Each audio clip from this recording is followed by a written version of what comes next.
21 pala. Ang dami nilang pinagawa. So kaya pa kami nagagawa. Walang niya kakanor, layas ka ng layas. Tignan mo tuloy na naipunan kami ng gawain. So ang modo niya ay dumating siya dito ang ingay. By dalang lato-lato. 11,293. Naglato-lato na. Ayan, pakinggan natin.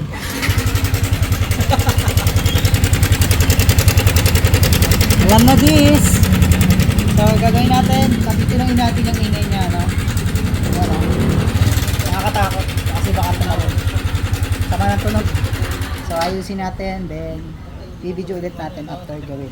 So dahil ang stock lang natin dito madalas ay meron din tayong genuine. So doon na tayo agad sa manual tensioner.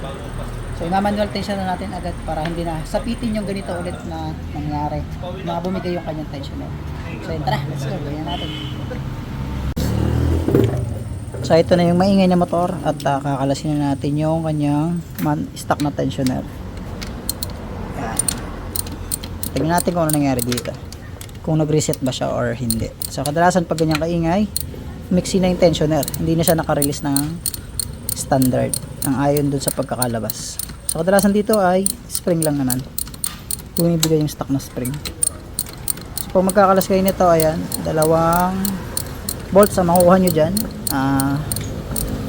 8mm.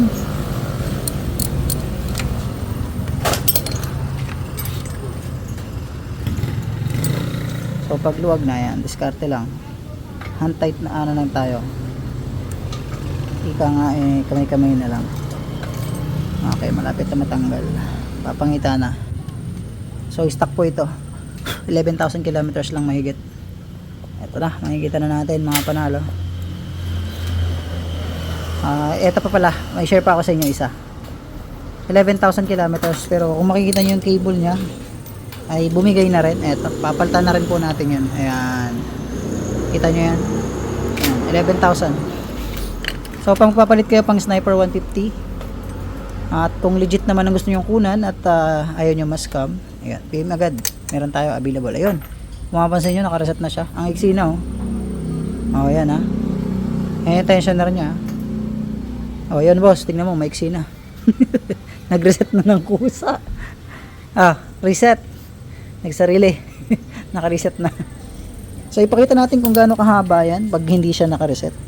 Tanggalin nyo natin yung rubber dito. So ako rin yung videographer. Ayan, mahirap no? Kaya nagbablog si Kata, nagbi-video. So kuha tayo ng ginawa ni kuya. Kuha tayo ng flat screw. So ganito kahaba yung ano yan, standard na nakaka-release. Yan. So tapakan ko na. Bahala na si Batman dyan. Uy, tumalbog. Ito na sa paa natin. Ako kasi may hawak ng cellphone Pasensya na kayo. Ayan Yan, ganyan dapat kahaba yan pag naka-release. Yan, ganito yung standard niya pag naka-release siya. So bumigay yung spring, kung mapapansin yung spring, ayan nakaangat na. So ito yung madalas na bumibigay sa sniper natin. Ito. Yang spring na yan. Yan So pag bumigay yung spring at magre-release yan papasok, magiging ganito. Yun Yan, magiging ganyan. Mixy siya. So nakuha natin siya, nakasagad na kaya ang ingay. Napakaswerte ni Pops hindi tumalon yung kanyang timing chain guide. Stay yung timing chain. Kasi kung bumigay yung timing chain, ang mangyayari, mababaluktot yung dalawang valve niya, yung tinatawag natin na exhaust and intake. So mahalin lang doon. Kadalasan ang tumatama sa piston na yung exhaust valve. So ito na yung ipapalit namin mga panalo. So manual tensioner na siya. So mapapansin nyo maiksi na yung kanyang bolts. Pinutulan ko na yan para ang purpose ko kasi kaya pinutol ko para hindi tumatama dito sa tawag dito, radiator hose na yan. Okay, so yan, kabit na natin and then paandarin natin. Check natin yung resulta pagkatapos gawin. So ito na mga panalo, na ikabit na natin yung manual tensioner. So ito yung manual nya. So yung kinabit natin ngayon, papaandarin natin yan. Natin susi syempre. So wala naman ako binunot na sensor, kaya iwas tayo sa check engine para hindi tayo maabala. So may pantanggal naman tayo ng check engine. Ang tigas tigas ng susi mga panalo. Kulang sa lubricant. Hey. Grabe itong motor na to. Yun, nabuhay din. Diyos ko pa. Katigas ng susi. So maingay pa rin siya. Ayan. Agas lang natin papasok. Ayan o.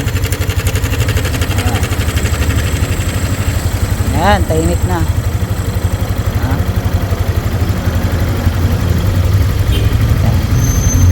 Sa pag-adjust is hand tight lang dito. Then pag nawala yung ingay, saka natin siya ipapahingal tight.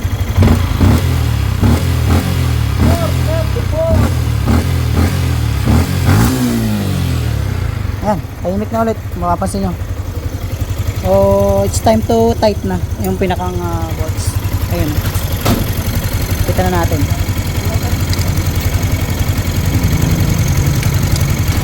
Kita natin yan.